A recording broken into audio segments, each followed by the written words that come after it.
Bonjour à tous et à toutes, j'espère que vous allez bien. Aujourd'hui on s'intéresse au palais du Kremlin. Dominant la place rouge, une forteresse de tours et de murailles, surplombant la rivière la Moskova. Citadelle imprenable, devenue palais des tsars, puis siège du gouvernement de l'Union soviétique. Et enfin résidence du président russe. Partons ensemble à la découverte du symbole de Moscou. C'est en 1156 que le prince Yuri Dolgorukhi jette les bases du premier Kremlin, qui veut dire forteresse, au confluent de la Moskova et de la Naglignana. Les remparts de bois laissent la place en 1368 à une construction de pierre dont les contours conservent ceux de l'ancienne enceinte. Vers la fin du XVe siècle, Ivan III confie à des architectes italiens la tâche d'édifier l'actuel ensemble qui couvre près de 28 hectares.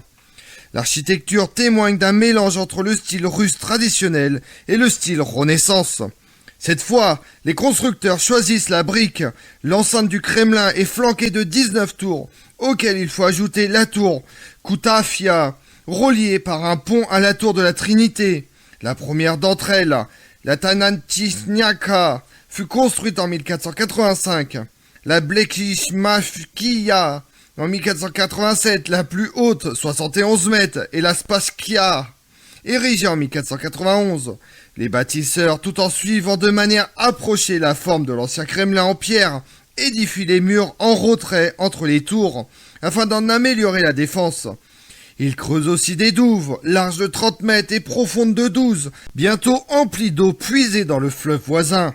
Des ponts-levis protégés par des redoutes donnent alors accès aux portes monumentales.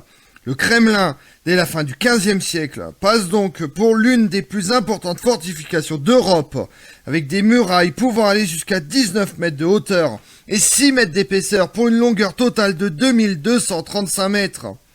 Au cours des siècles suivants, il subit de nombreuses destructions du fait des divers envahisseurs mongols, polonais ou français.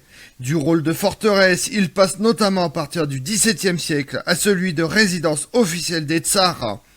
Les douves sont alors comblées et les tours couronnées. Tout au long de son histoire, exception faite de la période Romanov, le Kremlin a été et est encore l'espace où se prennent les décisions politiques et militaires. Y pénétrer, venant de la place rouge en passant par la porte de la tour Spasskaya, c'est à la fois plonger dans le passé et prendre la mesure de la Russie d'aujourd'hui. L'ex-forteresse connaît la gloire des tsars comme celle des potentats de l'Union soviétique. Elle est prise d'assaut par les bolcheviks comme par Napoléon Ier. Pratiquement tous les dirigeants depuis Ivan III y élisent résidence. Seuls les Romanov, à partir de Pierre le Grand, lui préfèrent Saint-Pétersbourg. Ils font exception à la règle. L'enceinte de la forteresse renferme un ensemble de monuments superbes et étonnants, parmi lesquels le grand palais du Kremlin, le palais des armures, celui des menus plaisirs, celui du patriarche, l'arsenal, le palais des congrès, le palais du Sénat. Fils de Vassili III, Ivan IV devient le premier tsar de Russie le 16 janvier 1547. Le souverain, plein de talent, nourri de très grandes ambitions. Son but, sortir son pays du désespoir où l'a laissé la longue occupation des Mongols. Si son image d'autocrate, fou et sanguinaire, n'a rien d'une légende, il peut revendiquer d'avoir réalisé l'expansion territoriale, d'avoir mis en place un appareil d'administration centralisé et offert à Moscou une place dans l'Europe de la Renaissance. Le grand palais du Kremlin est construit entre 1838 et 1851 par une équipe d'architectes sous l'égide de Constantine Thon. Conçu pour confirmer la puissance et l'autocratie du pays, il sert de résidence au tsar lorsque celui-ci est à Moscou. Le palais dispose de près de 700 chambres, de salons, de réceptions et sur près de 25 000 mètres carrés. Inauguré par Nicolas Ier, il représente la plus grande construction du Kremlin et a coûté 11 millions de roubles. Le palais à facettes, ainsi nommé du fait de la taille en facettes de sa pierre de façade, et celui des Terems, aujourd'hui palais présidentiel, sont unis par le Grand Palais. Tous deux sont situés sur la place des cathédrales, la plus ancienne partie du Kremlin. Le palais à facettes était autrefois réservé aux audiences et aux fêtes données en l'honneur des ambassadeurs, tandis que celui des Terems servait de résidence au tsar. Les intérieurs sont tapissés de fresques à caractère religieux et d'immenses poêles en céramique permettent de chauffer les gigantesques salles. Les tsars Alexandre III et Nicolas II raffolaient des œufs de Pierre Karl Fabergé. Ce maître joaillier, issu d'une famille huguenote française émigré à Saint-Pétersbourg, réalise en 1885, à la demande du tsar Alexandre III, un œuf en or, recouvert d'émail blanc, opaque, qu'il souhaite offrir en bon chrétien orthodoxe pour Pâques à la tsarine Maria Fedorovna. L'œuf à la poule sera le premier d'une série de 50 pièces d'orfèvrerie, joaillerie unique, dont 43 existent encore. D'une valeur inestimable, ces œuvres d'art sont conservées au Palais des Armures qui abrite le musée des arts appliqués du Kremlin, où sont réunis les trésors de la famille impériale Romanov. Autour de la place des cathédrales s'imposent plusieurs édifices religieux importants, tels que la cathédrale de la Dormition, l'église de l'Archange Saint-Michel, la cathédrale de l'Annonciation et la tour d'Ivan le Grand. Presque tous sont conçus par des architectes italiens. La cathédrale de la Dormition, reconnaissable à ses 5 dômes, est édifiée entre 1475 et 1479 par Aristolil Fioravanti.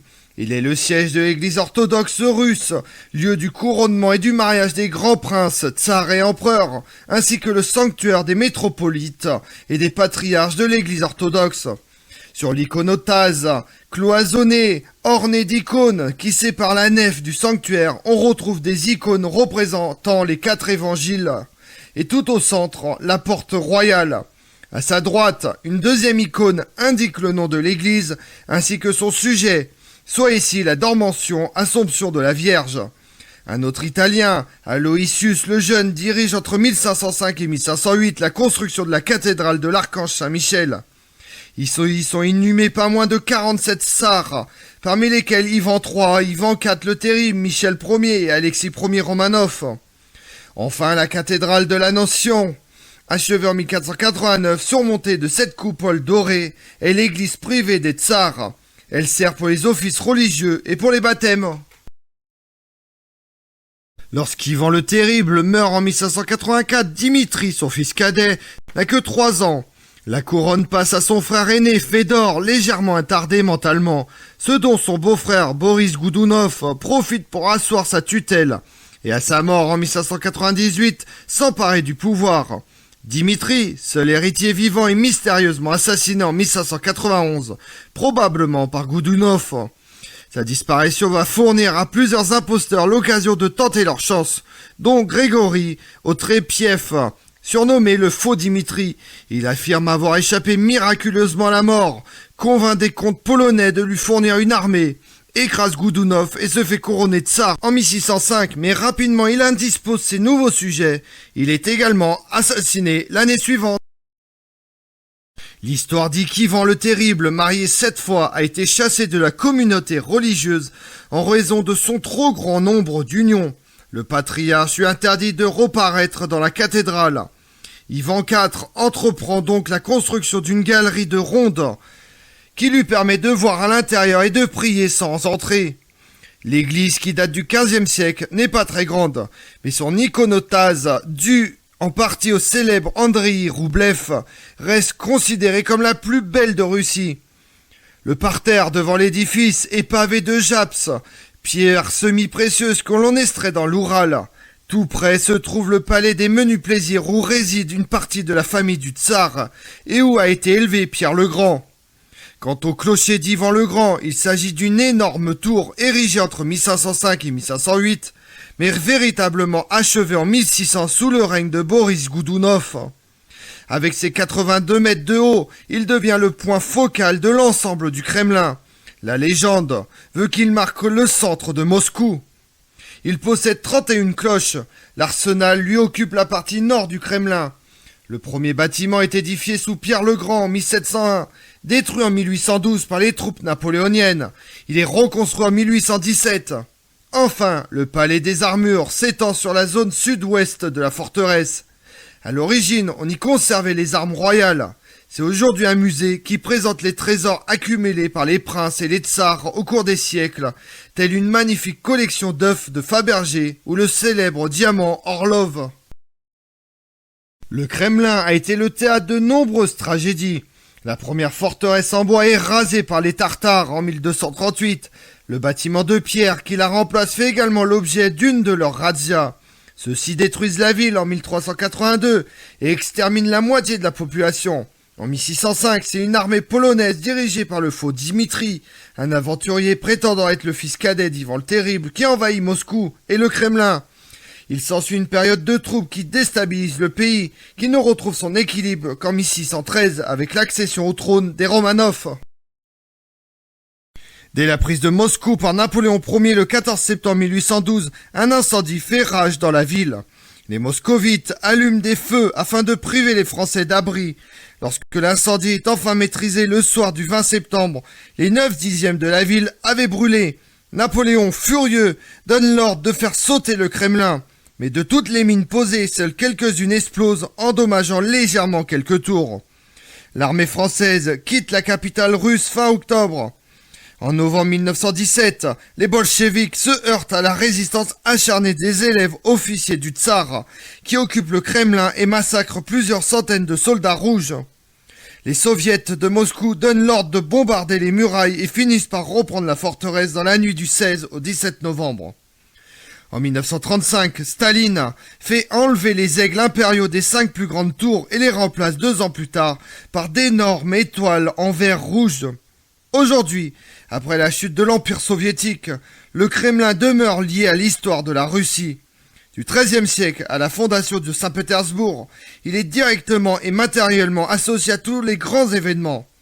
Après une éclipse de 2 siècles, il est revenu le siège du pouvoir et la résidence du dirigeant.